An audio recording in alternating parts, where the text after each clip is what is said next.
Hi friends, welcome back to my channel. ముందుగా అయితే అందరికి నమస్కారం అండి. ఈరోజు ఏపీ రేషన్ కార్డులకు సంబంధించి ఒక బిగ్ బ్రేకింగ్ న్యూస్ అయితే రావడం జరిగింది. సో మంత్రి నాదెండ్ల మనోహర్ గారు అయితే ఈ విషయం అయితే పత్రికా ప్రకటన ద్వారా అయితే రీసెంట్గా అయితే తెలియజేయడం జరిగిందండి.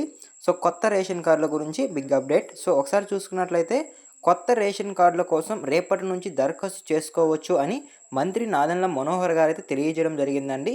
కొత్త కార్డులు అలానే చిరునామా వంటి మార్పుల కోసం అప్లై చేసుకోవచ్చు అనేది ఆయనైతే తెలియజేయడం జరిగిందండి. సో అలానే ఇంకొక ఫ్యూచర్ కూడా తీసుకురావడం జరిగిందండి. సో క్యూఆర్ కోడ్తో కూడిన స్మార్ట్ రేషన్ కార్డులు జారీ చేస్తామన్నారు. సో ఈ కోడ్ను స్కాన్ చేస్తే 6 నెలల రేషన్ వివరాలు తెలుసుకోవచ్చు అని అన్నారండి. సో దీంతో దేశంలో ఎక్కడైనా రేషన్ తీసుకునే సదుపాయం ఉందన్నారు. అలానే ఈకేవైసీ పూర్తయిన వారు కొత్తగా దరఖాస్తు చేసుకోనక్కర్లేదు అని చెప్పారు. సో మీకు క్లారిటీగా అయితే అర్థమైంది అనుకుంటున్నాను. సో అలానే ఎవరైనా యాడింగ్ కొరకు అప్లికేషన్స్ వేసుకోవాలన్నా వేసుకోవచ్చండి. అలానే స్లిప్పింగ్ అంటే ఎవరైనా పాత రేషన్ కార్డు నుంచి కొత్త రేషన్ కార్డు కానీ సో రేషన్ కార్డుల గురించి మారాలనుకున్నా కానీ అలానే రేషన్ కార్డులో ఎవరైనా తొలగిపోవాలన్నా కానీ ఇప్పుడైతే మంచి అవకాశం అయితే కల్పించడం జరుగుతుందండి ప్రభుత్వం. సో దానికి సంబంధించి ఇప్పుడు మీకైతే ఫుల్ డీటెయిల్స్ అయితే ఎక్స్ప్లెయిన్ చేస్తాను. అంతకంటే ముందు మన ఛానల్ ఎవరైనా ఫస్ట్ టైం కనుక విజిట్ చేస్తుంటే ఛానల్ చూసి కంటెంట్ నచ్చినట్లయితే ప్లీజ్ సబ్స్క్రైబ్ చేసి మాకు సపోర్ట్ చేయండి. ఆంధ్రప్రదేశ్ నుంచి వచ్చే లేటెస్ట్ అప్డేట్స్ మీరు మిస్ అవ్వకుండా ఉండాలంటే మన ఛానల్ని డైలీ ఫాలో చేయండి. సో ఇక లేట్ చేయకుండా అయితే ఈ రేషన్ కార్డుల గురించి వచ్చిన అప్డేట్ అయితే మీకు క్లారిటీగా అయితే ఎక్స్ప్లెయిన్ చేస్తానండి.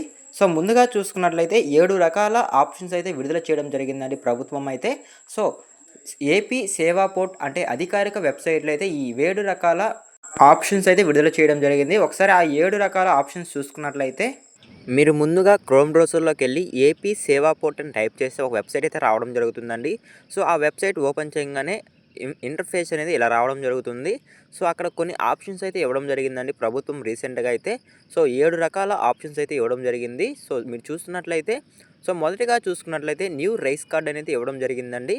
సో న్యూ రైస్ కార్డ్ కోసం రాష్ట్రంలో చాలామంది అయితే ఎదురు చూస్తున్నారండి. సో ఈ రేషన్ కార్డ్ అనేది మన అవసరాల కొరకైతే చాలా ప్రామాణికం. సో దానికి సంబంధించి చాలా రోజుల నుంచి వెయిట్ చేస్తున్న లబ్ధిదారులకు ఒక గుడ్ న్యూస్ అయితే చెప్పడం జరిగిందండి ప్రభుత్వం అయితే.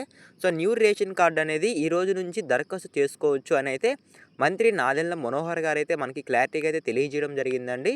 సో ఈ రోజు నుంచి ఎవరైనా రేషన్ కార్డ్ కోసం ఎదురు చూస్తూ ఉంటే సో వాళ్ళైతే ఈ రోజు నుంచి రేషన్ కార్డు అనేది కోసం దరఖాస్తు అయితే చేసుకోవచ్చు అండి. సో మీకు క్లారిటీగా అయితే అర్థమైంది అని అనుకుంటున్నాను. అలానే సెకండ్ ఆప్షన్ చూసుకున్నట్లయితే member admission in rice card అని అయితే ఇవ్వడం జరిగిందండి. సో ఈ ఆప్షన్కి సంబంధించి విషయం ఏమిటంటే సో ఎవరైనా 14 సంవత్సరాల లోపు పిల్లను కనుక రేషన్ కార్డులో జాయిన్ అవ్వాలనుకుంటే సో ఈ ఆప్షన్ అయితే ఉపయోగపడుతుందండి. సో ఇంతవరకు 14 సంవత్సరాల పిల్లలు రేషన్ కార్డులో కనుక లేకపోతే సో తల్లిదండ్రుల రేషన్ కార్డులో అయితే యాడ్ కావడానికి అయితే ఈ ఆప్షన్ అయితే ఉపయోగపడుతుంది. సో పిల్లల్ని జాయిన్ చేయించుకోవడానికి అయితే member admission in rice card అనే ఆప్షన్ అయితే ఉపయోగపడుతుందండి. అలానే నెక్స్ట్ ఆప్షన్ చూసుకున్నట్లయితే థర్డ్ ఆప్షన్ అండి, member delete in rice card. So మీకు క్లారిటీగా అయితే అర్థమైంది అనుకుంటున్నాను. సో ఎవరైనా చనిపోయి కనుక ఉండినట్లయితే వాళ్ళని ఇంకా రైస్ కార్డులోంచి రిమూవ్ చేయలేదండి, అట్లానే ఉన్నారు. సో వాళ్ళకైతే ఇది ఒక గొప్ప అవకాశం అని చెప్పుకోవచ్చు. మంత్రి నాదెండ్ల మనోహర్ గారు అయితే తెలియజేయడం జరిగింది. సో ఎవరైనా చనిపోయి కనుక రేషన్ కార్డులో ఉండినట్లయితే వాళ్ళ పేర్లను అయితే రిమూవ్ చేసుకోవడానికి అంటే పర్మనెంట్గా డిలీట్ చేయడానికైతే ఈ ఆప్షన్ అనేది ఉపయోగపడుతుందండి. సో మీరు ఎవరైనా ఈ ఆప్షన్ కోసం ఎదురు చూస్తూ ఉన్నట్లయితే సో వాళ్ళకైతే ఇది ఒక శుభవార్త అని చెప్పుకోవచ్చు. సో ఎవరైనా చనిపోయిన వాళ్ళు కనుక అట్లనే రేషన్ కార్డులో ఉన్నట్లయితే ఈ రోజు నుంచి రిమూవ్ చేసుకునే ఆప్షన్ అయితే ప్రభుత్వం కల్పించడం జరిగిందండి. సో మీకు క్లారిటీగా అయితే అర్థమైందని అనుకుంటున్నాను. అలానే ఫోర్త్ ఆప్షన్ చూసుకున్నట్లయితే slipping of rice card. So ఇదైతే చాలా ఇంపార్టెంట్ అండి. దీనికి ఎక్కువ దరఖాస్తులు వచ్చే ఛాన్స్ అయితే ఉన్నాయి రాష్ట్ర ప్రభుత్వం లబ్ధిదారుల నుంచి అయితే. సో ఆప్షన్ చూసుకున్నట్లయితే slipping of rice card. So దీనికి సంబంధించి వివరాలు ఏమిటి అంటే సో ఎవరైనా సరే పెళ్ళైన వాళ్ళు కొత్తగా కనుక ఉండినట్లయితే సో వాళ్ళ అమ్మాయి అనేది తల్లిదండ్రుల ఇంట్లో అయితే ఆ రేషన్ కార్డులో ఉంటుందండి. సో ఆ రేషన్ కార్డుల నుంచి అత్తగారింటికి అంటే అబ్బాయి ఉండే ఇంటికైతే స్లిప్పింగ్ కావాలని ఉంటుంది. సో వాళ్ళకైతే ఇది ఒక గొప్ప అవకాశం అని చెప్పుకోవచ్చు అండి. వాళ్ళ అమ్మగారి ఇంటి నుంచి అత్తగారి ఇంటికి అయితే రేషన్ కార్డుకి మారే అవకాశం అయితే ఉంటుంది. సో అలానే ఎవరైనా ముసలి వాళ్ళు ఉన్నా సరే పాత రేషన్ కార్డు నుంచి కొత్త రేషన్ కార్డుకి, కొత్త రేషన్ కార్డు నుంచి పాత రేషన్ కార్డుకి జాయిన్ అవ్వాలన్నా సరే ఈ స్లిప్పింగ్ ఆప్షన్ అనేది ఉపయోగపడుతుందండి. క్లారిటీగా అయితే అర్థమైంది అనుకుంటున్నాను.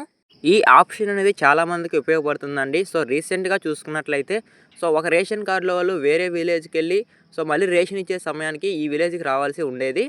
అలా ఇప్పుడు ఏమీ లేకుండా వాళ్ళకైతే సెపరేట్‌గా అయితే రేషన్ కార్డ్‌లో జాయిన్ అయ్యే అవకాశం అయితే ఉంటుందండి. దీన్నే స్లిప్పింగ్ ఆప్షన్ అనేది అంటారు.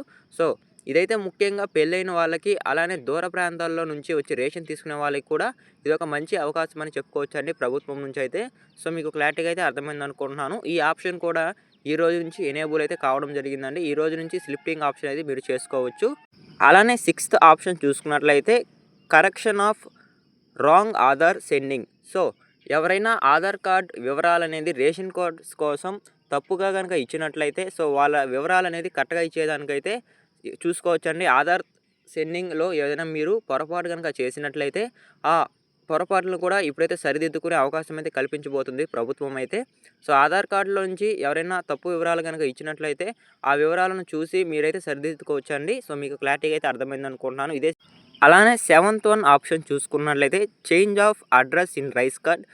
ఇది చాలా ఇంపార్టెంట్ అండి. ఎందుకంటే మీరు రైస్ తీసుకుంటూ మీ ఉపాధి కొరకు వేరే ప్రాంతాలకు వెళ్ళినా సరే, లేదా మీకు కొన్ని ఇబ్బందుల వల్ల వేరే ఊరు నుంచి మీరు వచ్చి రేషన్ కార్డ్ తీసుకోవాల్సి ఉంటుందండి, రేషన్ అయితే ప్రతి నెల.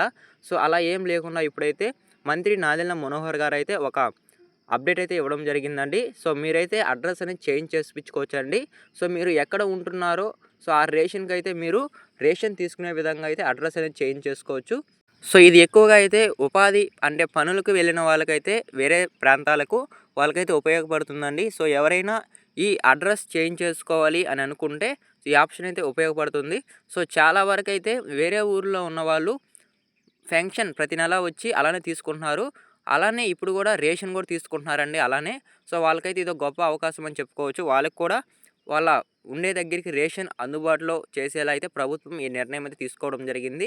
అలానే ఇంకొక ఆప్షన్ కూడా ఎనేబుల్ చేయడం జరిగిందండి ప్రభుత్వం అయితే. ఆప్షన్ చూసుకున్నట్లయితే సిలిండర్ ఆఫ్ రైస్ కార్డ్. ఎవరైనా దొంగదారిలో కనుక రేషన్ కార్డ్ ఉంటే ఈ రైస్ కార్డ్ అనేది సిలిండర్ చేయాలనేది ప్రభుత్వం చెప్పడం జరిగిందండి. రీసెంట్గా చూసుకున్నట్లయితే తెలంగాణ ప్రభుత్వం కూడా ఇలాంటి రైస్ కార్డులు అనేవి సిలిండర్ చేయాలని అయితే పత్రికా ప్రకటన ద్వారా అయితే ఒక ఆర్టికల్ అయితే పబ్లిష్ చేయడం జరిగిందండి. ఈ సిలిండర్ ఆఫ్ రైస్ కార్డ్ ఎవరికి అంటే ఆంధ్రప్రదేశ్ ప్రభుత్వంలో ఎవరైనా ప్రభుత్వ ఉద్యోగాలు చేస్తూ వాళ్ళు కనుక ప్రభుత్వం నుంచి వచ్చే సదుపాయాలు కనుక లభించుకుంటూ ఉంటే వాళ్ళకైతే ఇది ఒక బిగ్ షాక్ అండి. వాళ్ళైతే ఇలాంటి సౌకర్యాలు అయితే తీసుకోకూడదు. ఎందుకంటే ప్రభుత్వ ఉద్యోగాలు చేస్తూ ఉన్నారు కాబట్టి. వాళ్ళైతే రేషన్ కార్డు కనుక ఒకవేళ ఉన్నట్లయితే వాళ్ళు రేషన్ సరుకు తీసుకోకూడదండి ప్రభుత్వం నుంచి అయితే. ఇది చట్టరీత్యా నేరం అని అయితే చెప్పడం జరుగుతుంది. ఒకవేళ కనుక మీరు మీకంతట మీరే ఈ రైస్ కార్డ్ అనేది సిలిండర్ చేయకపోతే వాళ్ళపై కఠిన చర్యలు తీసుకునే అవకాశం ఉందనేది ప్రభుత్వం చెప్పడం జరుగుతుందండి. ఎవరైతే ఆంధ్రప్రదేశ్లో ప్రభుత్వ ఉద్యోగాలు చేస్తున్నారో వాళ్ళకైతే ప్రభుత్వం నుంచి వచ్చే ఉచిత సదుపాయాలు ఎలాంటివైతే పొందేదానికైతే అవకాశం లేదండి. ఇది కేవలం ఎవరైతే నిరుపేదలు ఉంటారో వాళ్ళకి మాత్రమే ఈ ఆప్షన్ అనేది రావడం జరుగుతుంది. కాబట్టి ఎవరైనా సరే ప్రభుత్వ ఉద్యోగాలు చేస్తూ రేషన్ కార్డు కనుక తీసుకొని ఉన్నట్లే వాళ్ళైతే సిలిండర్ చేసే కూడా ఆప్షన్ కూడా ఇప్పుడైతే ప్రభుత్వం ఇవ్వడం జరిగిందండి. మీకు క్లారిటీగా అయితే అర్థమైంది అనుకుంటున్నాను. ఇదేనండి ఈ 7 రకాల ఆప్షన్స్ అయితే రావడం జరిగింది ప్రభుత్వం నుంచి. అయితే మంత్రి నాదెళ్ల మనోహర్ గారు అయితే ఈ 7 ఆప్షన్లు అయితే ఎనేబుల్ చేయబోతున్నారు ఈరోజు అయితే. మీకు క్లారిటీగా అయితే అర్థమైంది అని అనుకుంటున్నాను. ఇదేనండి రేషన్ కార్డు గురించి వచ్చిన లేటెస్ట్ అప్డేట్ అయితే. ఈ వీడియో మీకు నచ్చినట్లయితే ప్లీజ్ లైక్ చేసి సబ్స్క్రైబ్ చేయండి. మరొక ఇంట్రెస్టింగ్ అయితే మీ ముందుకు వస్తాను. అంతవరకు జై హింద్.